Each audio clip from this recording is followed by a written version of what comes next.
Thank you, sir. Thank you. Sige, sir. Sige. Nag-file po ako ngayong umaga ng plunder case laban kay dating Pangulong Rodrigo Duterte at kay Senator Bongo.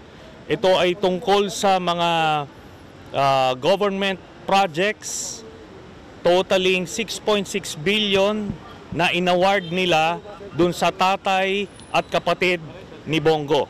Beneficiary ka at pamilya mo, first degree ito ginamit nila yung kanilang posisyon, authority at influence para mabigay at makorner yung mga proyekto. 184 government contracts ang inaward nila sa tatay at kapatid ni Bongo na ang total nga ay 6.6 billion pesos.